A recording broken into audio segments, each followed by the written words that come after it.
speaker is Professor Praveen Linga, who is the Dean's Chair Associate Professor, Department of Chemical Biomolecular Engineering, NUS. And today his talk is about long-term and a stable CO2 hydrate-based sequestration. Linga, please. Prof. Karmi, can you stop sharing?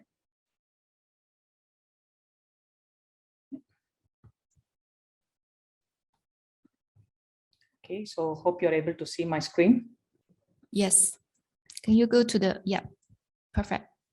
Thank you, Professor Shu, for the kind introduction. And I would like to start by thanking the organizers, SGEC, for extending this invitation for us to participate and present our work in this workshop.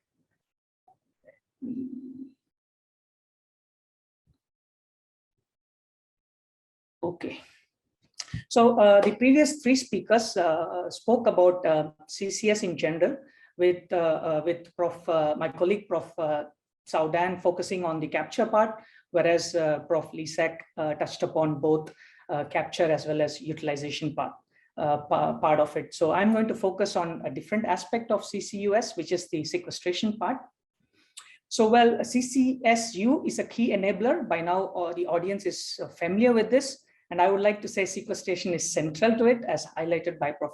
Karimi on a couple of occasions, because if you attended the earlier session in the morning, there was a clear indication that in a chemical industry landscape, it takes 8 to 10 years to scale up technologies. And while it is great to invest in utilization technologies of different actions and possibilities, it's going to take time. So in order to achieve carbon neutral or reduce carbon emissions for Singapore as well as within the region, sequestration is going to play a key role.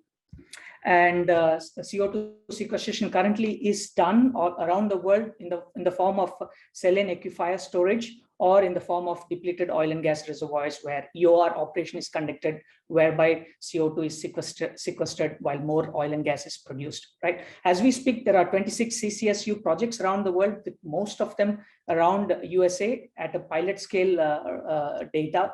And all these 26 CCSU projects involve storage as the end supply chain. So what I'm going to present today is the possibility of oceanic sequestration of CO2 as clathorate hydrates in deep sediments.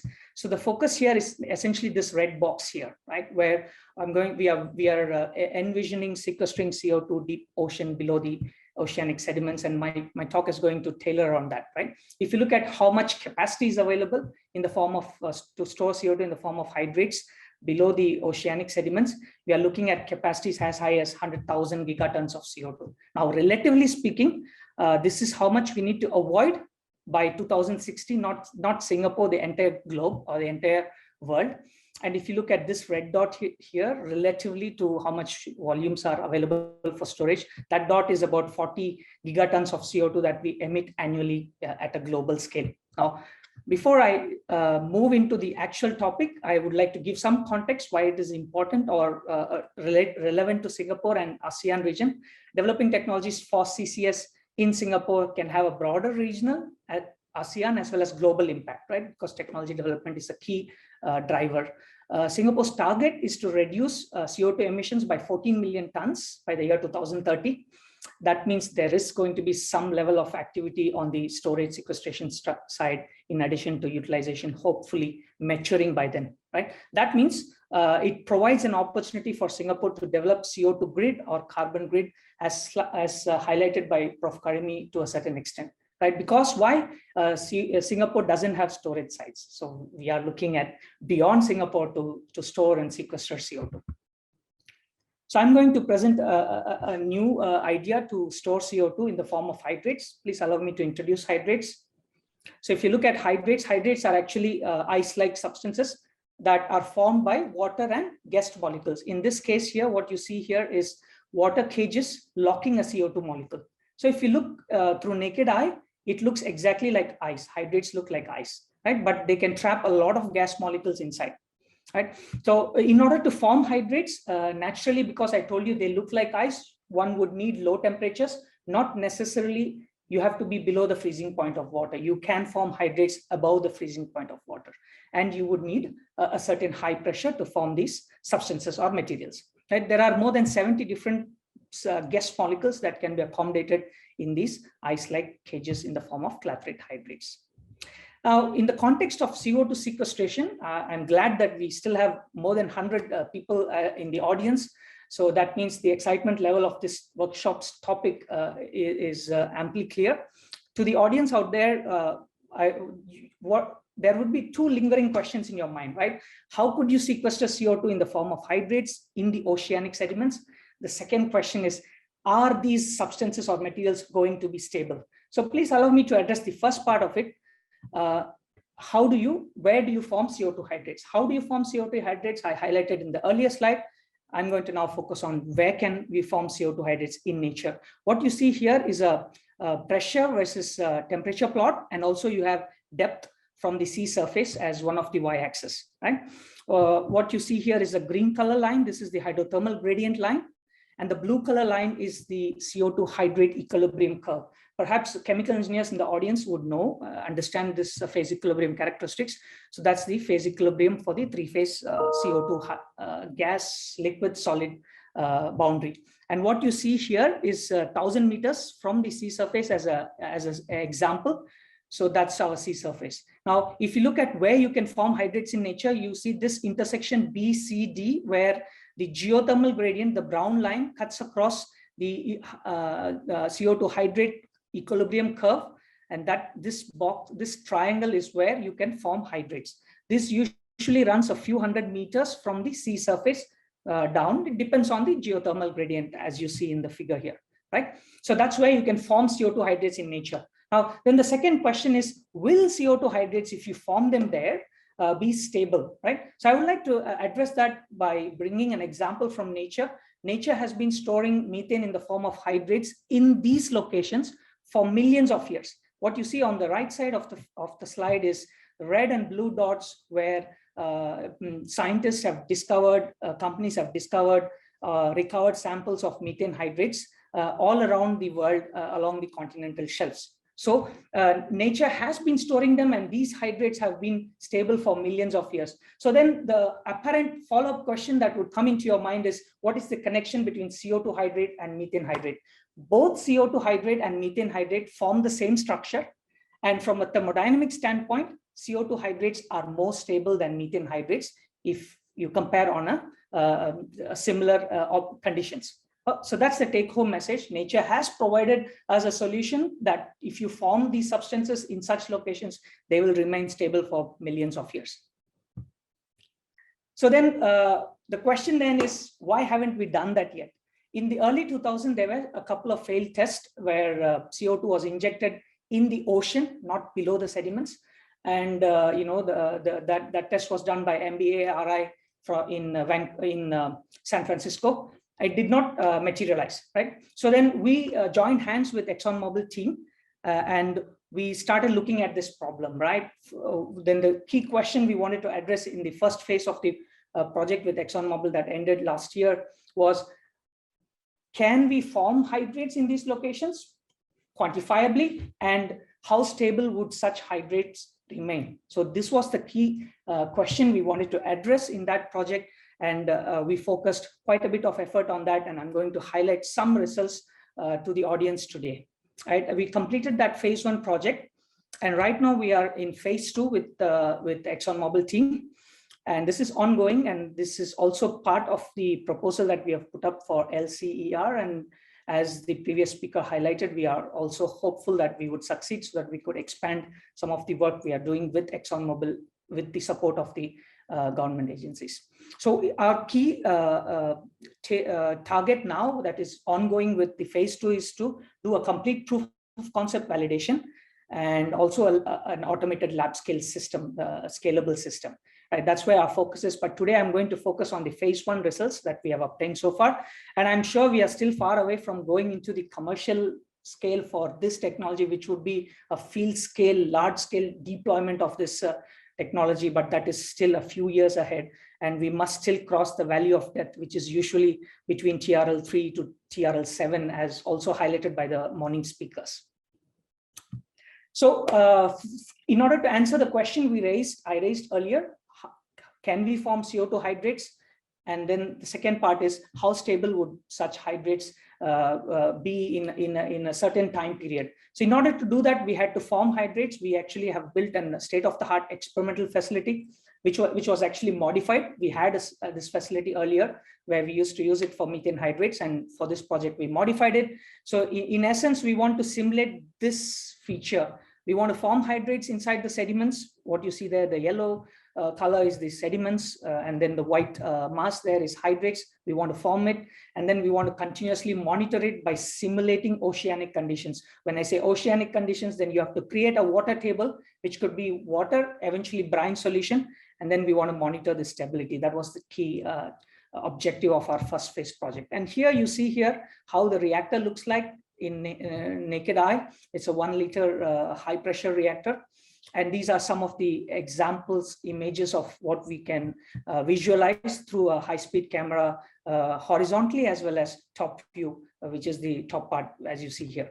Now, there are 3 main steps in simulating these conditions. The first and foremost is to form hydrates. That's what we have been doing for 11 years. We have formed hydrates in my lab of different systems, and we know how to do it. Essentially, we can inject CO2 into a hydrate reactor system that consists of water and porous media. In this example, I'm giving you sand as a porous media because sand is the largest constituent in the sedimental composition that you would expect around the ocean.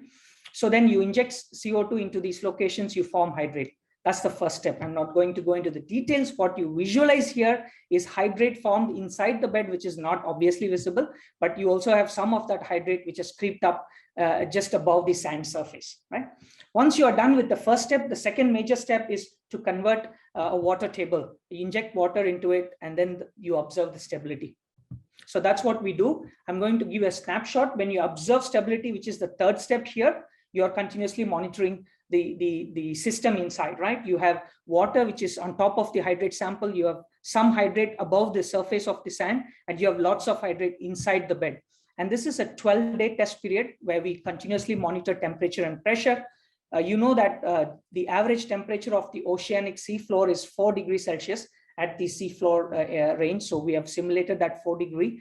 And then we have kept the pressure as 10 megapascal, which is 1000 meter from the sea surface, right? So what you then see here is actual observation. I'm going to allow it to run for maybe a few seconds, where you can see this is your timestamp, 1 day, and you would see the process keeps going, and you wouldn't see any major changes in the system. What that tells you is the hydrates that you see here and also here, chunk of it, remain stable. We are at the 3rd day. I'm going to push it a little bit in the interest of time. As you can see, in about 6 days, these are extremely high pressure measurements, right? These are not easy. Perhaps in about 8 months, you succeed a few times, couple of times, basically. 3 to 4 experiments is what we could get over several months because of the inherent nature of the high pressure involved and the long time range that we are looking at. And as you can see here, you are now around 8 days. It's extremely stable, right? In the interest of time, I'm going to stop there. This is the world's first laboratory demonstration of CO2 hydrate stability in oceanic sediments. So the key question that would come into your mind, how about inside the sediments? Unfortunately, there is no technology to fit into to see what's inside the sediment. However, what we did is after a certain stability test period, let's say 2 weeks or 1 month, we intentionally dissociated the hydrates in order to see whether CO2 hydrates remain stable inside the sediment, right? So please allow me quickly to go through this. What you see here is the CO2 liquid phase equilibrium line, pressure versus temperature, CO2 hydrate phase equilibrium line, the black line. The red line is the compressible liquid CO2 line. Above this pressure, CO2 remains in compressible liquid form. And the green line is the experimental condition. We've performed the stability test at 10 degree and 4 degrees Celsius. After the end of the test, we heat up the sample. We heat up the sample to 20 degrees Celsius. So naturally, you would cross the stability line around 10.5 degrees Celsius as indicated here. And when you do that, CO2 will dissociate from the hydrates if hydrates are present inside the sediments, and that CO2 will come out of the system, right? That's what you're going to look at. Quickly, I'm going to run them through, and you would see it takes a bit of time. You see the timestamp there, about 5 minutes, about 15 minutes, 19 minutes, you'll start to see CO2 evolving out. That is when you have crossed the CO2 stability line, liquid CO2 hydrate stability line. And as you can see that since the CO2 state is incompressible, it forms liquid CO2 right away as it is evolving from the hydrates inside the sediment. And you can see there are two streams of CO2 evolving around the sides of the wall and coming out into and moving up into the camera, right? Now, the question you should ask is, would CO2 liquid already be present? Absolutely no, because in the 14-day test period, we did a sweep with water to create the water table. So we eliminated any presence of liquid CO2 through the experimental procedure. And that liquid CO2 would have evolved even if it would have been present in the last 14 days test that was done. So this presents the world's first conclusive evidence of high degree of CO2 hydrate stability in oceanic sediments, right? So we were able to answer this fundamental question through the first phase of the project. Now there are the next steps. These are the next steps that we are currently working with the ExxonMobil team. I'm not to go through all of that. The key challenge that we want to target in the second phase is to demonstrate a further long-term stability, 6 months. And also that data, we want to validate models that we wish to develop in this phase, whereby we can extend the stability to tens, if not hundreds, if not thousands of years. And that's the key aspect before we can go into a field test. Right. So concluding remarks, hydrates presents a huge potential for long-term CO2 sequestration. We can lock large volumes of gases. Sequestration capacity around the region is more than 6,000 gigatons CO2. Worldwide, it's more than 100,000 gigatons CO2. We have made significant strides with ExxonMobil in evaluating the stability of CO2 hydrates, mimicking oceanic sediments, perhaps the first in the world as I speak. And our initial findings offer much promise to develop this approach. Main mention to ExxonMobil, they are the key partner for us on this project, while I have listed the other sponsors for my other hydrate projects. A special mention should go to the ExxonMobil team, Adam Usadi, Ashish Madeshwar, as well as Tim Barcodes. And I cannot end this presentation without thanking my team. Fahed is the key player who is leading this project.